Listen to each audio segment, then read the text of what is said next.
श्री अष्टलक्ष्मी ध्यानम्। द्विभुजां च द्विनेत्रां च साभयां वरदान्वितां पुष्पमालाधरां देवीं अम्बुजासनसंस्थितां पुष्पतोरणसंयुक्तां प्रभामण्डलमण्डितां सर्वलक्षणसंयुक्तां सर्वाभरणभूषितां पीताम्बरधरां देवीं मुकुटीचारुबन्धनां सौन्दर्यनिलयां शक्तिम् आदिलक्ष्मीमहं भजे। जटामुकुटसंयुक्तां स्थिरासनसमन्विताम्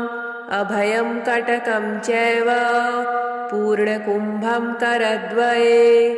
कञ्चुकं सन्नवीतं च मौक्तिकं चापि धारिणीं दीपचामरहस्ताभिः सेवितां पार्श्वयोर्द्वयोः बालसेनानि सङ्कासां करुणापूरिताननां महाराज्ञीं च सन्तानं लक्ष्मीमीष्टार्थसिद्धये चतुर्भुजां महालक्ष्मीं गजयुग्मसुपूजितां पद्मपत्राभनयनां वराभयकरोज्ज्वलाम् ऊर्ध्वं करद्वये चाब्जं दधतीं शुक्लवस्त्रकं पद्मासने सुखासीनां गजलक्ष्मीमहं भजे। किरीटमुकुटोपेतां स्वर्णवर्णसमन्वितां सर्वाभरणसंयुक्तां सुखासनसमन्वितां परिपूर्णं च कुम्भं च दक्षिणेन करेण तु चक्रं बाणं च ताम्बूलं तदा वामकरेण तु शङ्खं पद्मं च चापं च कुण्डिकामपि धारिणीं सकञ्चुकस्थनीं ध्यायेत् धनलक्ष्मीं मनोहरां वरदाभयसंयुक्तां किरीटमुकुटोज्ज्वलाम् अम्बुजं चेक्षुशालिं च कदम्बफलद्रोणिकां पङ्कजं चाष्टहस्तेषु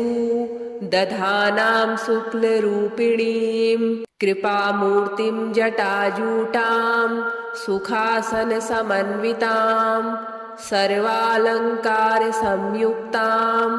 सर्वाभरणभूषितां मदमत्तां मनोहारी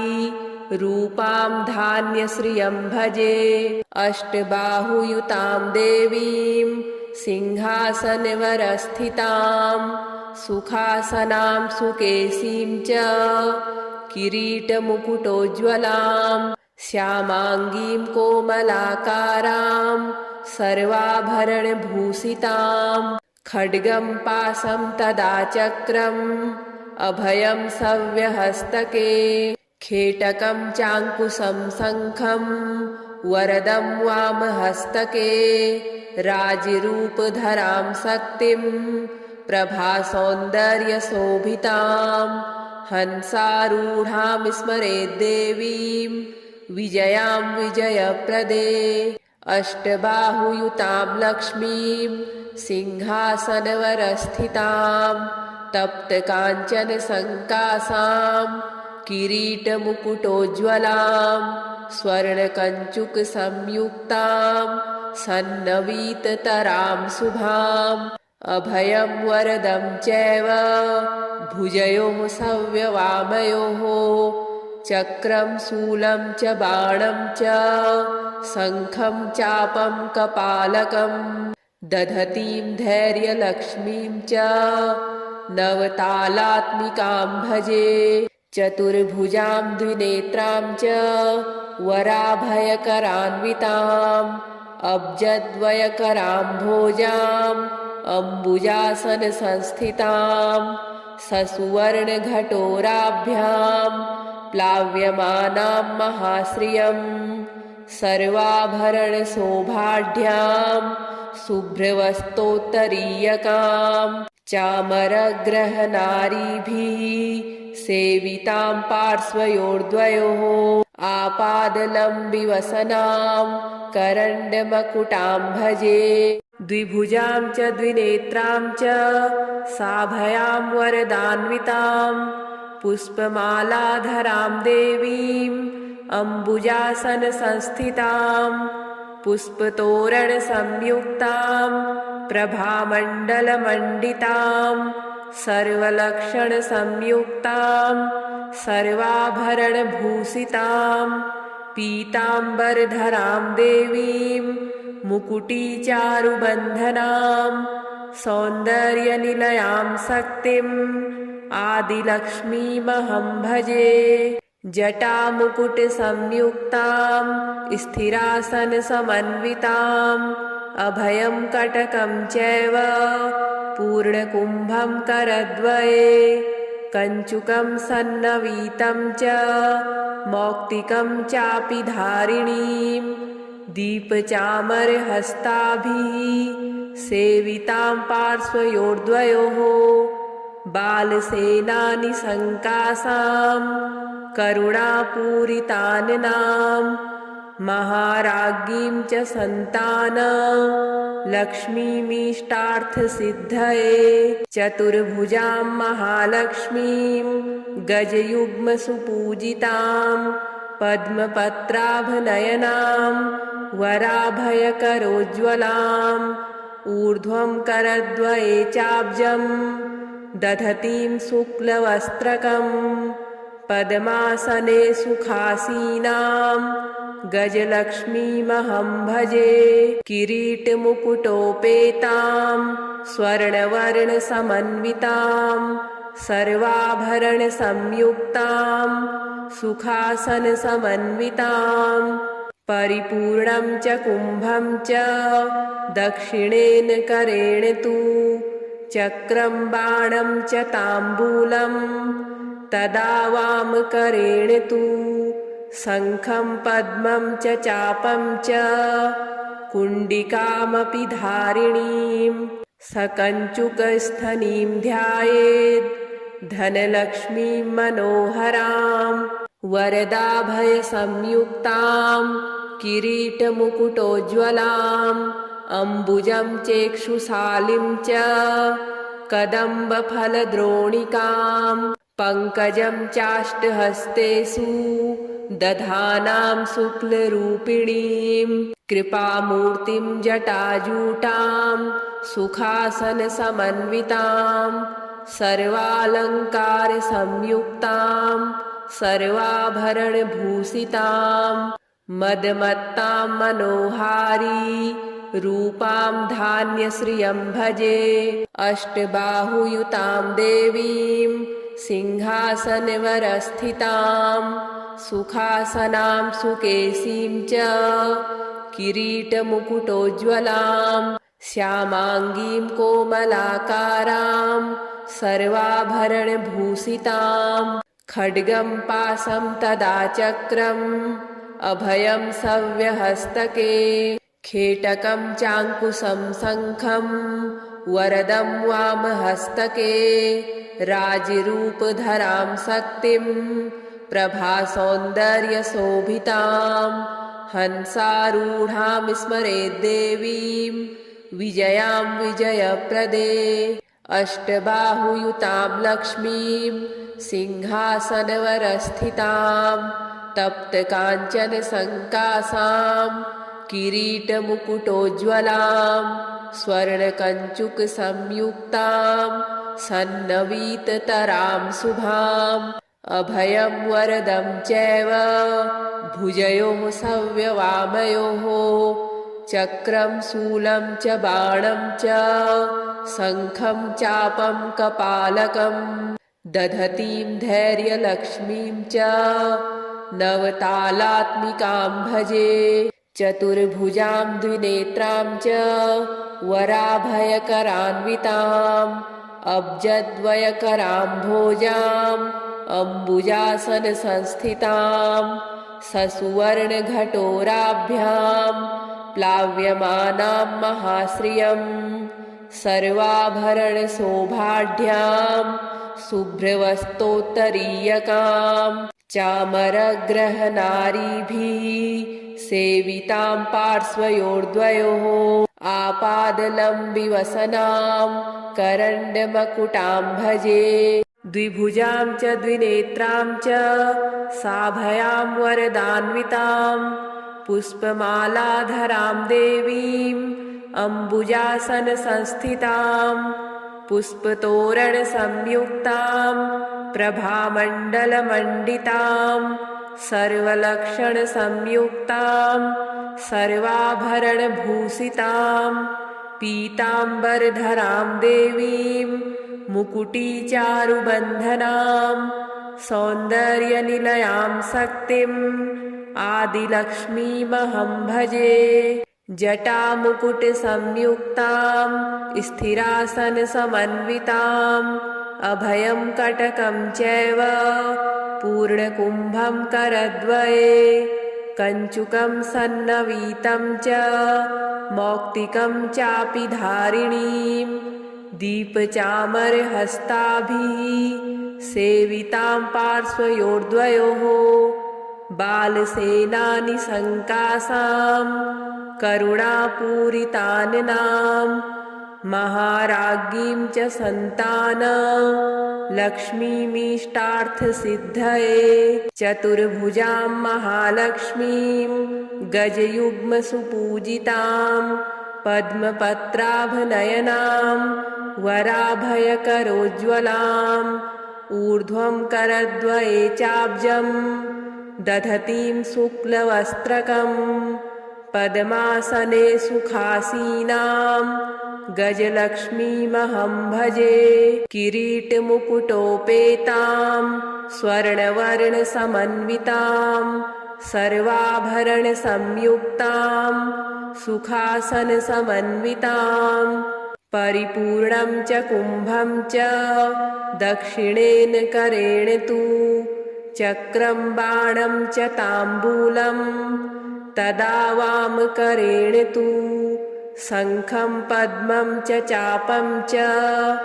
कुण्डिकामपि धारिणीं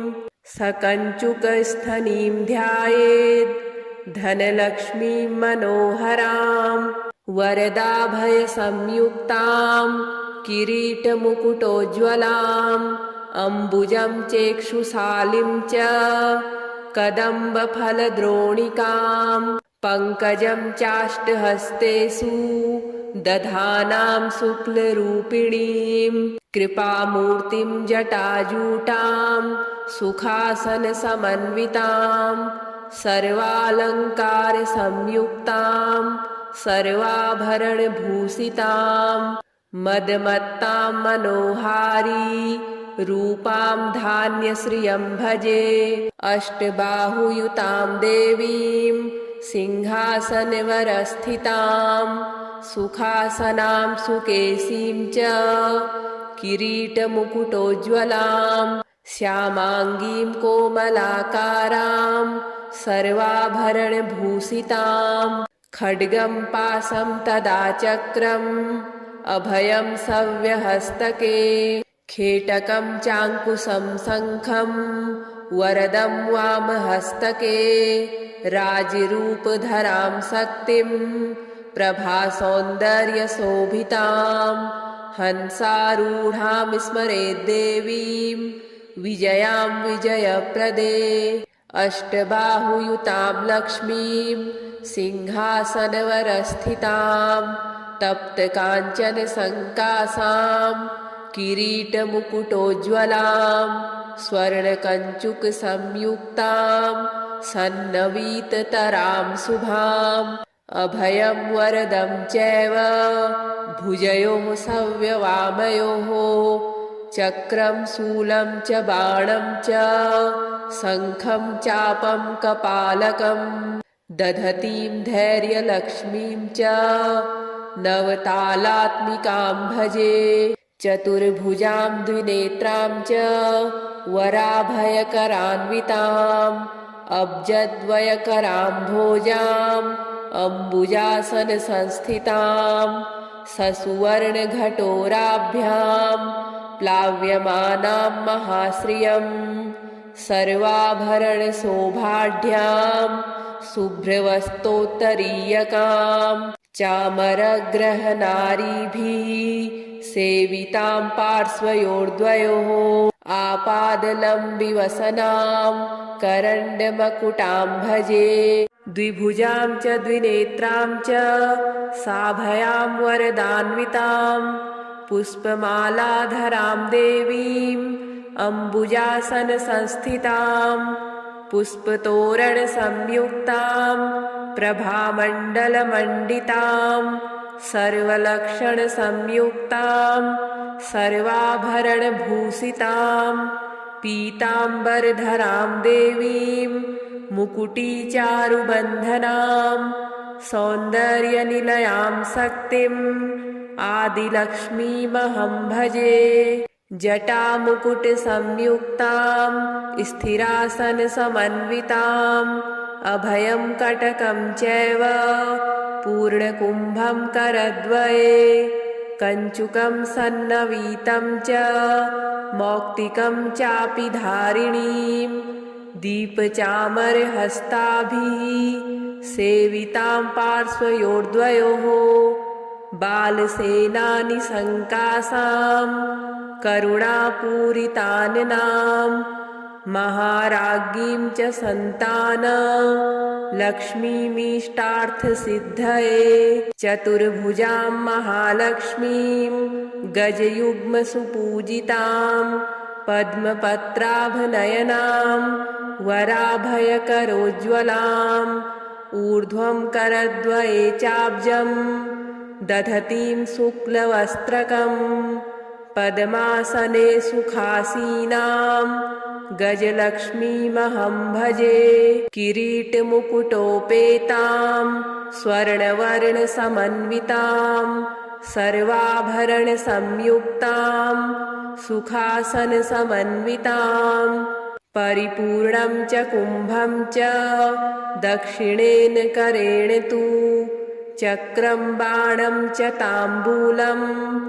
तदा वामकरेण तु शङ्खं पद्मं च चापं च कुण्डिकामपि धारिणीं सकञ्चुकस्थनीं ध्यायेत् धनलक्ष्मीं मनोहरां वरदाभयसंयुक्तां किरीटमुकुटोज्ज्वलाम् अम्बुजं चेक्षुशालिं च कदम्बफलद्रोणिकां पङ्कजं चाष्टहस्तेषु दधानां शुक्लरूपिणीं कृपामूर्तिं जटाजूटां सुखासनसमन्वितां सर्वालङ्कारसंयुक्तां सर्वाभरणभूषितां मदमत्तां मनोहारी रूपां धान्यश्रियं भजे अष्टबाहुयुतां देवीं सिंहासनवरस्थितां सुखासनां सुकेशीं च किरीटमुकुटोज्ज्वलां श्यामाङ्गीं कोमलाकारां सर्वाभरणभूषितां खड्गं पाशं तदा चक्रम् अभयं सव्यहस्तके खेटकं चाङ्कुशं शङ्खं वरदं वामहस्तके राजरूपधरां शक्तिं प्रभासौन्दर्यशोभितां हंसारूढां स्मरेद्देवीं विजयां विजयप्रदे अष्टबाहुयुतां लक्ष्मीं सिंहासनवरस्थितां तप्तकाञ्चनसङ्कासां किरीटमुकुटोज्ज्वलां स्वर्णकञ्चुकसंयुक्तां सन्नवीततरां शुभाम् अभयं वरदं चैव भुजयोः सव्यवामयोः चक्रं शूलं च बाणं च शङ्खं चापं कपालकं दधतीं धैर्यलक्ष्मीं च नवतालात्मिकां भजे चतुर्भुजां द्विनेत्रां च वराभयकरान्विताम् अब्जद्वयकरां भोजां अम्बुजासनसंस्थितां ससुवर्णघटोराभ्यां प्लाव्यमानां महाश्रियं सर्वाभरणशोभाढ्यां शुभ्रवस्त्रोत्तरीयकां चामरग्रहनारीभिः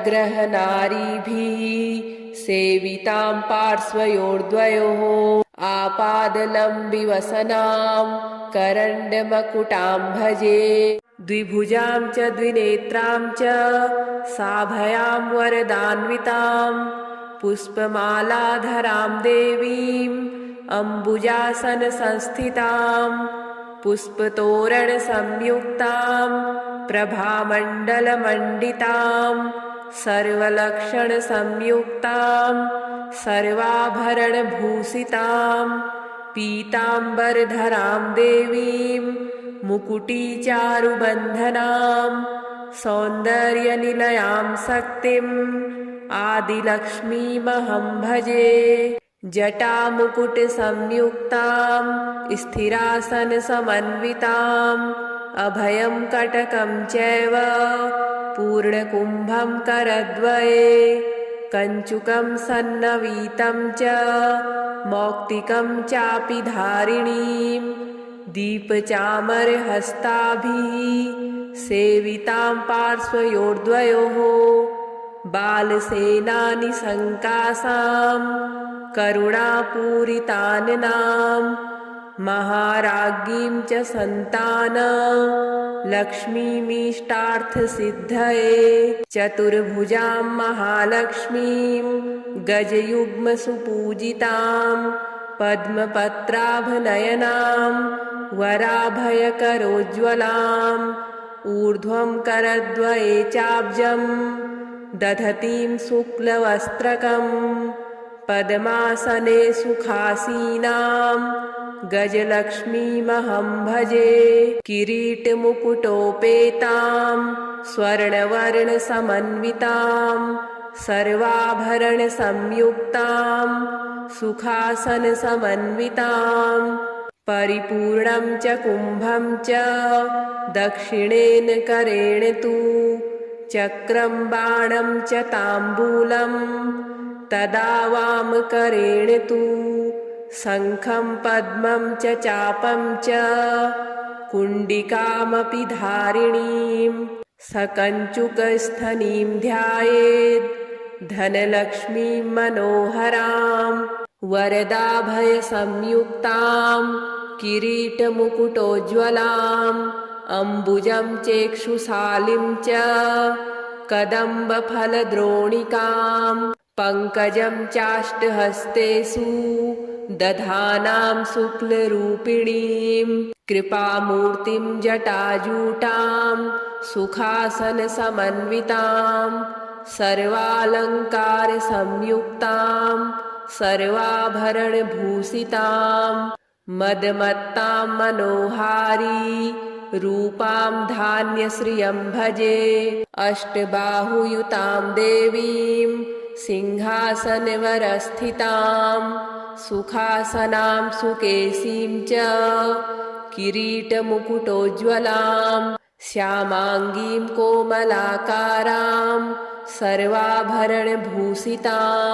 खड्गं पाशं तदा चक्रम् अभयं सव्यहस्तके खेटकं चाङ्कुशं शङ्खं वरदं वामहस्तके राजरूपधरां शक्तिं प्रभासौन्दर्यशोभितां हंसारूढां स्मरेद्देवीं विजयां विजयप्रदे अष्टबाहुयुतां लक्ष्मीं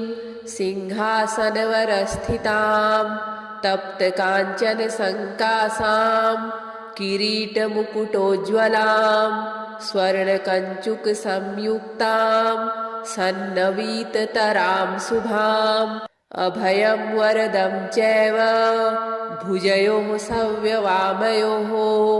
चक्रं शूलं च बाणं च शङ्खं चापं कपालकं दधतीं धैर्यलक्ष्मीं च नवतालात्मिकां भजे चतुर्भुजां द्विनेत्रां च वराभयकरान्विताम् अब्जद्वयकराम्भोजाम् अम्बुजासनसंस्थितां ससुवर्णघटोराभ्यां प्लाव्यमानां महाश्रियं सर्वाभरणशोभाढ्यां शुभ्रवस्त्रोत्तरीयकां चामरग्रहनारीभिः सेवितां पार्श्वयोर्द्वयोः आपादलम्बिवसनां करण्डमकुटां भजे।